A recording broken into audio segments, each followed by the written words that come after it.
everybody, and welcome back to the Riverside Church Podcast. Today is podcast number 2 in our Generations series. Last week, if you missed it, go on and you can look for it on Apple Podcast, Spotify, YouTube. You can also look for the link on our Riverside Facebook page. Last week, we talked about the silent generation, and we interviewed Don Butler and Bob Roach and had a great time with them. And today, we're going to be talking about the baby boomer generation. And let me just give you just a little bit of background on the baby boomer generation, and then I'm going to introduce our special guest today, and we're going to jump into the conversation. The baby boomer generation is those who were born between 1946 and 1964. The baby boomer generation is the largest of all the generations that we're going to look at. Largest probably for 2 reasons. Number one, the post-war economy, post-World War II economy was really, really good. The economy was booming more than it ever has in American history. And also, post-World War II, you had millions of soldiers coming home ready to start families. And 1946 and 47 are the 2 biggest years, I believe, on record for baby births in America. There were a lot of babies born right as all their soldiers were coming home. And I think Harry is one of those first 2 years, right? What year? 46. 1946. So you're the same year as my dad. And the baby boomer generation is known for a few things. They're often called the rebellious generation, whereas the silents were known for being quiet. The baby boomer generation was known for a phrase that went something like this: don't trust anyone over the age of 30. Right. The only problem with that now is the youngest baby boomer would be 60 years old, and so they're twice the age that they said you shouldn't trust. But anyway, it's a privilege today to have Harry Edgel with us. Harry's a baby boomer who's been a part of our church for a long time and a part of my life for a long time. Harry served in a lot of different capacities in the church. He served on the board. He served as board chair. He served on the maintenance committee. He headed up maintenance for a while. And I learned a phrase from Harry that I learned the phrase, I haven't learned to put it into practice. Harry used to always say when he served on the board, don't use 100 words when 10 will do. And I like to use 100 words. Harry's better at using the 10 words. We're going to try to get a little bit more than 10 words out of him today, though, as we talk about what it was like to grow up as a baby boomer, what it was like to grow up where he grew up, and talk about some of his life experiences and just anything else that he wants to share with us today. So I'm going to jump right in with Harry. By the way, he has his lovely wife with him today. She's off camera, but she's here with us. We love Dendra as well. In fact, when I gave my life to the Lord in 1990, Dendra was the person who went up to the altar with me, so she has a special place in my heart as well. All right. Well, Harry, I'm just going to jump in. Now, you grew up in West Virginia, right? A little town called Bradshaw, West Virginia. All right, well, tell us about it. What was it like? It's in the middle of the, at the time was the coal fields. The coal mines is pretty much worked out by now. But at the time, it was booming. We had 2 theaters in town and several beer joints, but we won't go into that right now. But the economy was good. I think the coal miners was making like $2.50 a day. And they just couldn't spend it fast enough. Yeah.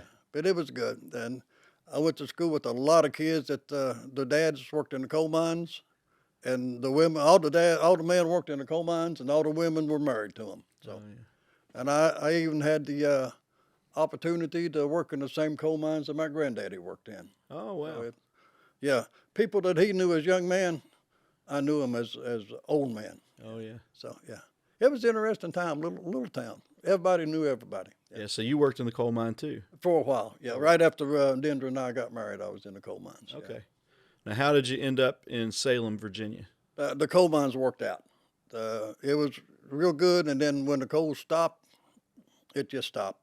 Yeah. And my cousin Bill Foster got me a job at what was then Mohawk. So I came down here and moved the family down here, and I've been here ever since and raised a good family here. Love it here. Good. This is I can't imagine any place that's better than this area. Oh, yeah. Yeah. Good. Well, one thing that really defines the baby boomer generation is Vietnam. Mm. And you served in Vietnam, right? Twice, yeah. Twice. Do you mind sharing anything about it? Once, well, I got drafted in 1966, and went to Vietnam in 67. Came back from Vietnam in 67, and then I left the Army, and I joined the Navy Seabees, and went back to Vietnam in 69. Came back in 69, so I was there twice. Yeah, so you saw a lot. Yeah, I made it through it, though. Yeah. I didn't see as much as some people did, but Yeah. that's all enough. Yeah. Now, one thing that kind of defined that generation is there were kind of two subsets in the baby boomer generation. There were those who served, and it seemed like there were those who protested. Exactly, yeah. Did you see a lot of that when you came home? Yeah, I saw when I came back through San Francisco. When I got out of the Army, I saw a lot of the protesting then. When I came back through the Seabees, I came directly to Norfolk and then home, so I didn't see so much. When I was at the airports and the big towns and in uniform, there was a lot of going on. It wasn't nice. People call you baby killer, and kind of took the fun out of it there. But, Yeah. but I made it, and then I met Dendra and kind of straightened myself out there a little bit. Yeah. So it was good. Well, for what it's worth, I think you're a hero. No. I thank you for being willing to serve. And Nah, the heroes, if you go to the VA, just outside the lab in VA, they got pictures of the Medal of Honor winners that had some kind of tie-in with Virginia. Those are the heroes. I was just a grunt, just a guy. well, true heroes never give credit to themselves. So. Since we're on Vietnam, I'd like to try to read this poem I wrote years ago. Sure, yeah. Years and years ago. My grandson was in Afghanistan at the time, and I wrote him this, I think it was on Facebook. I said, but anyway, it's kind of long, so bear with me. This is more than 100 words. My grandpa fought in World War I when he was just a kid.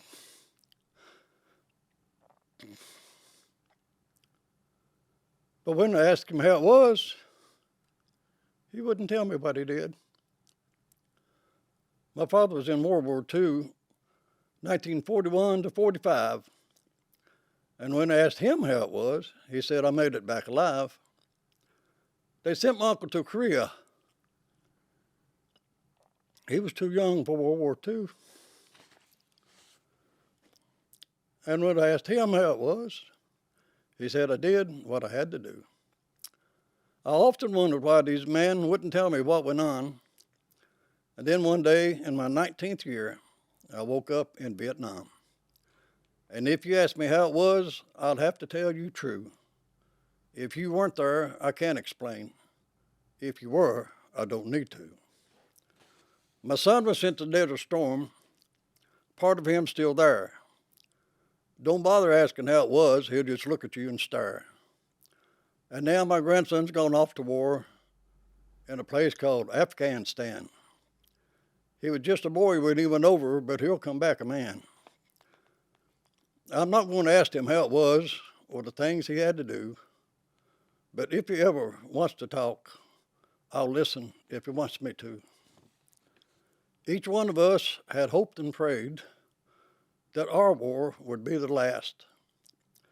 If one generation could stop the killing, no war could come to pass. All the troops could come back home. There'd be no graves to fill. No more mothers would have to cry. All the battlefields would be still. Our kids could grow up safe and sound. They could run and jump and play. All the soldiers could lay their weapons down, 'cause peace broke out today. That's it. Thank you. Wow. I don't know where to go from there. That's like, man, you're a poet. I didn't know it. I'm full of it. Yeah. Wow, man, that's amazing. Wow. It comes from the heart, so it's easy like that. Yeah. Yeah. So, And now that we got back on the happy note here. Yeah. so your whole family has served in some capacity or not? Well, more or less, yeah. I took a little liberty. It's poetic license there. I never had a son in Desert Storm, Yeah. so I kind of filled that one in.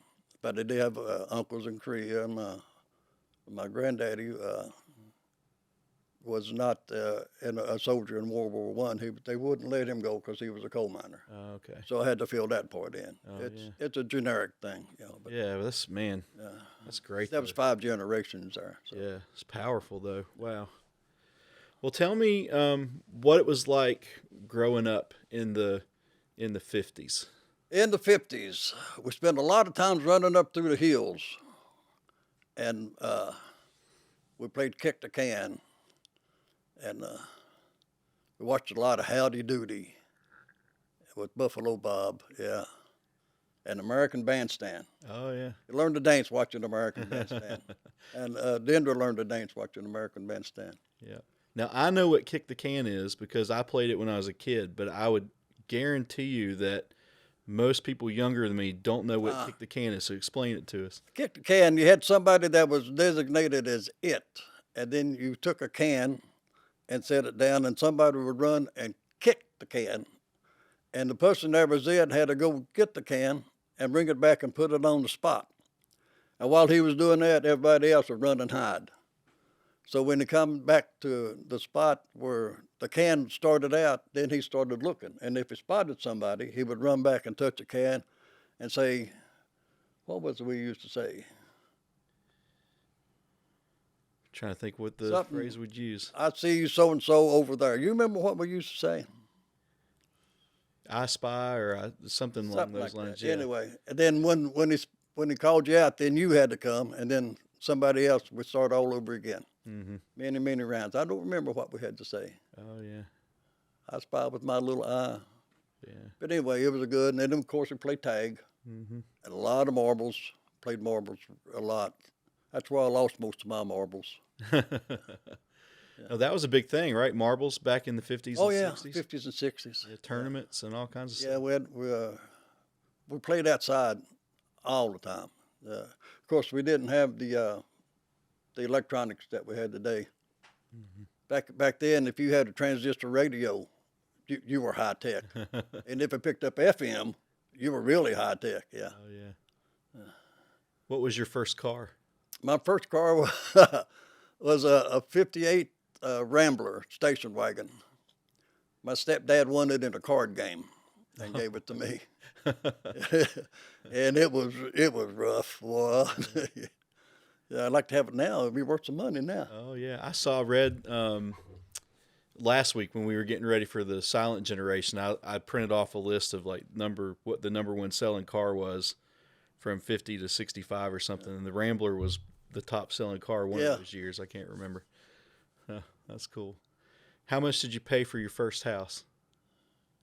Well, my first house is actually the one we're living in now. Oh wow. Yeah, we bought it in 1979. Paid I think $32,000 for it. Yeah. 32,000. Yeah. And you'd get about 8 times that now. Oh, at least that. Yeah. Yeah, but the payments was $310 a month, and out of the first payment, I think actually $6 actually went to the principal part of it, and the rest of it went into the interest because we paid 9 3/4% interest. Oh wow. Yeah.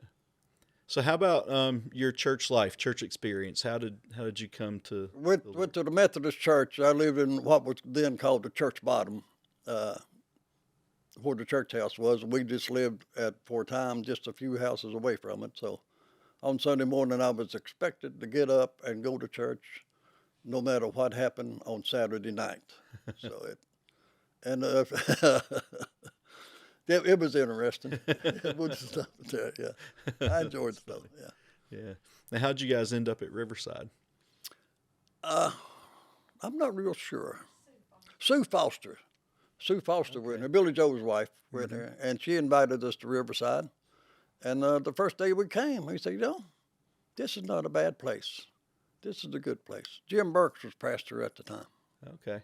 Yeah, that was before Pastor Beheimer. Yeah, so that'd be what, 80, somewhere around 87, 88 probably. Yeah, we moved here in 79, and we started church here right after we moved here. It was shortly after, and been at Riverside ever since. Oh, yeah. I remember Whitney was just a little baby, and she would sit in the aisle, and Jim Burks would say that he would preach to Whitney, but, nobody else, just Whitney, and enjoyed it. Yeah. Oh, yeah.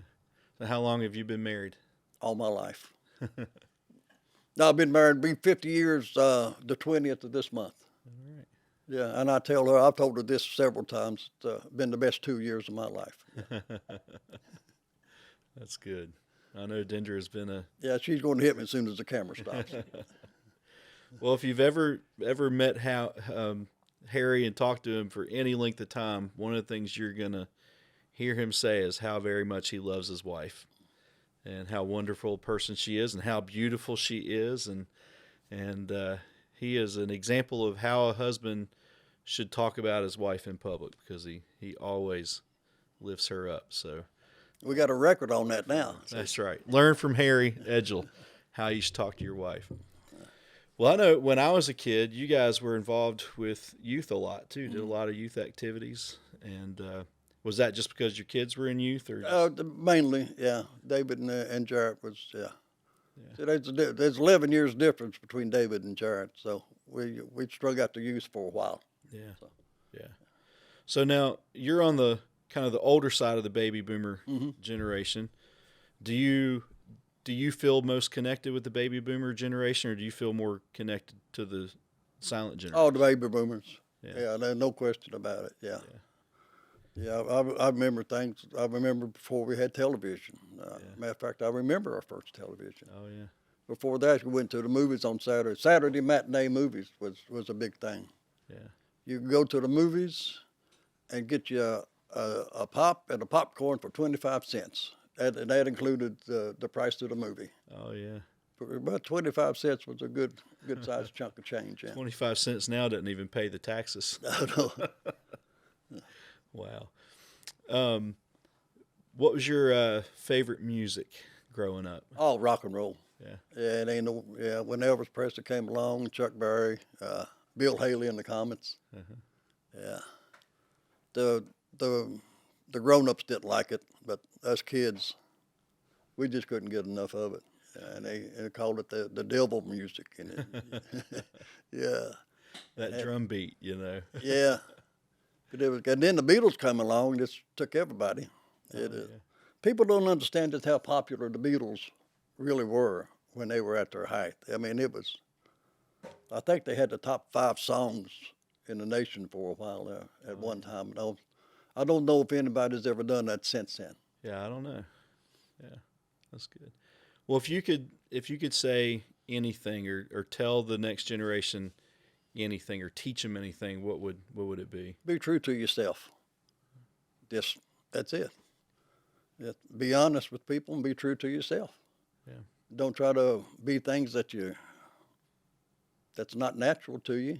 If you don't like spinach, tell your mom you don't like spinach. It won't do you any good, but you can. Yeah, you're still gonna have to eat it, right? Yeah, that's it. Just be honest with yourself, and with other people. Their golden rule: do unto others as you would have do unto you, and that'll get you a long way in life. Yeah. Good. All right, Seth. Anything? Hey, yeah, I want to ask you a question, Harry. I want to know what Brian was like growing up. Oh goodness. He was. I would say he was just a little snotty-nosed kid running around. I wouldn't be too far off, but he had a bit of an attitude growing up. But he turned out pretty good, yeah. Thanks to Dendra. Yeah, that's right. I was hoping you wouldn't tell any of those Shenandoah Acres stories. We took lots of youth trips to Shenandoah Acres. I think y'all were on about every one of them we went on. Good times. Yeah. And Penny Seisman was there a couple. Yeah. Oh yeah. Anything else, Seth? You want to ask? Yeah, I'm curious what the outlook on faith was like growing up. Like when you were growing up, you were expected to go to church and everything. Was that sort of the sentiment of your entire generation? Well, I can't speak for the entire generation, but in my hometown, you were expected to be in church on Sunday, and actually, it's after a while, it's just something that you did. You know, it was automatic. You get up, had your set of clothes that you wore for Sunday, only on Sunday, and you went to church. And started out, the youth was released like it is now to our own little rooms, and then as you got older, you stayed upstairs for the service, for the sermon.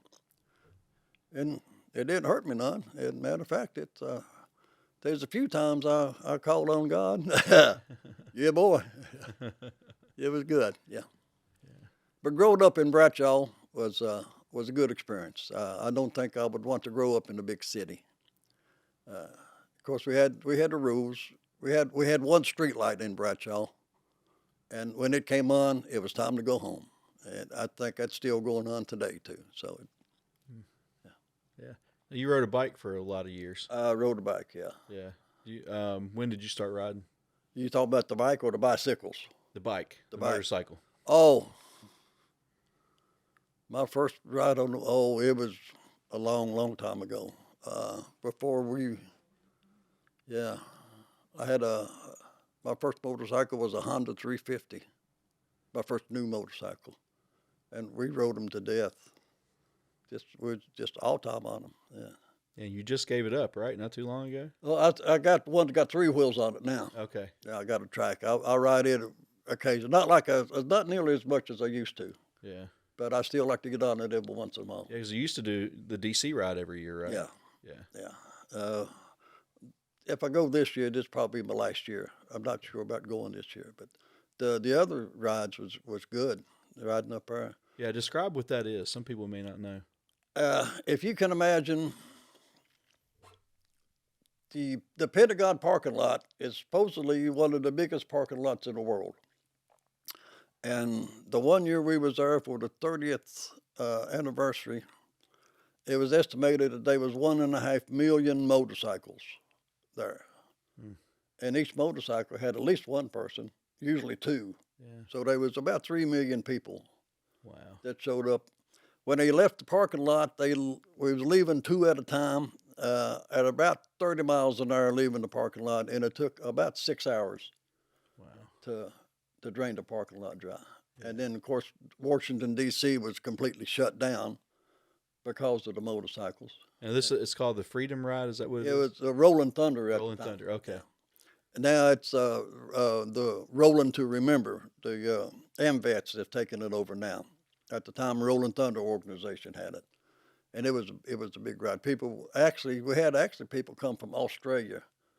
They brought the motorcycles all the way from Australia to go on this ride. And it's a memorial ride for those. It was a memorial ride, a ride to the wall. Okay. To the Vietnam Memorial Wall. Okay.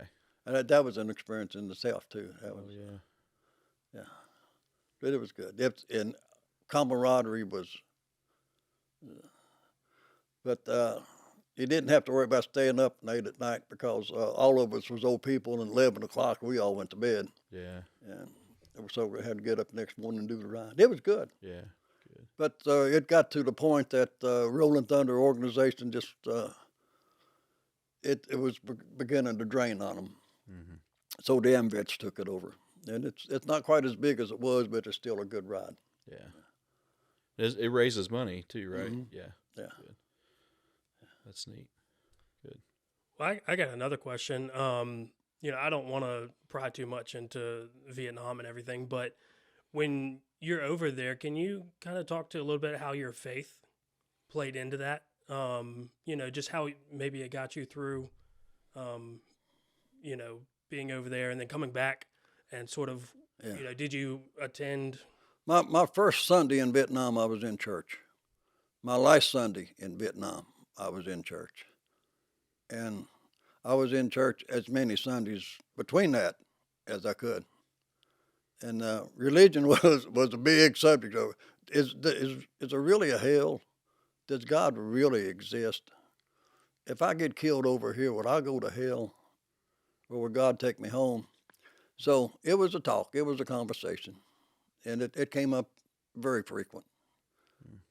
There's no atheist in a foxhole, something like that. No. Yeah. But we all knew that it could happen, but you didn't dwell on it. Yeah. But there was a lot of religion, at least from my perspective. Yeah. I'm sure there was a bunch of people over there that just didn't care about it, but my group, we was pretty religious, yeah. Yeah. Do the war movies come close to getting it right? Full Metal Jacket did. Apocalypse Now, I was never in a situation like that, so I can't speak for that. Mm-hmm. I think that's about the only two Vietnam movies I ever saw was Full Metal Jacket and Apocalypse Now. Mm-hmm. But it was pretty close, yeah. The Tet Offensive was a little rough. Anybody that was over there doing the Tet Offensive, they got stories they can tell you. Mm-hmm. That was 1968. Yeah. But, it still bothers me a little bit, but, yeah, it is what it is. Sure. Do you feel like having faith in God? Oh, if it wasn't for my faith, yeah. Yeah. Yeah, I wouldn't be sitting here right now. If I didn't believe in God, I wouldn't be coming to church. If I didn't believe in God, we wouldn't be having this conversation. That's right. God's the main man. Yeah. He's a honcho. Yeah. Good. Well, Harry, I appreciate that. It's veterans. It's hard sometimes to open up because sometimes you don't want to talk about it. You want to leave the past in the past. Well, when I came up here, I had my mind made up. I was going to answer any questions I got asked. Yeah. So it's so. I appreciate it. Appreciate you being with us today. Thanks for watching the podcast and for listening. I'm excited about the baby boomer generation that we're going to talk about, the songs we're going to sing in the service. Yeah. I'll tell you, I told Seth I was up until 2:00 the other morning trying to find songs for the Sunday that we're talking about baby boomer generation, because the baby boomer generation is divided. There were those baby boomers who were very traditional and liked traditional church music. Mm-hmm. And then there was the Jesus movement. Right. Jesus freaks. Yeah. That was kind of rock and roll, Southern rock. And so it's two totally different genres of music. And so we're going to try to find a way to merge them tomorrow, or Sunday. So it'll be interesting to see. Well, Denver and I are the traditionals. We like the old hymns. Yeah. Yeah. That's what we grew up with in church. So you were a rock and roll guy, but in church it was traditional? Traditional, yeah. Right. Yeah. Yeah. I like the traditional songs, yeah. Yeah.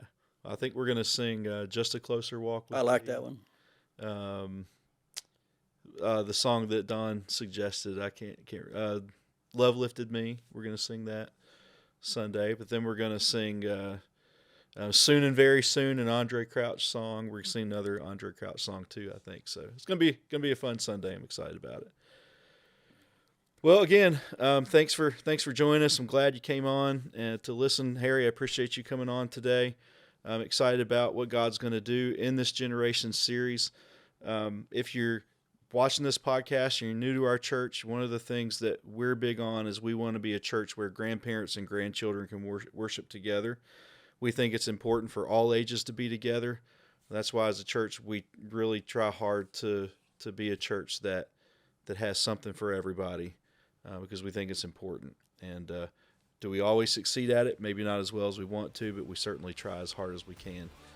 And so thanks again. I hope you have a great day. See you soon.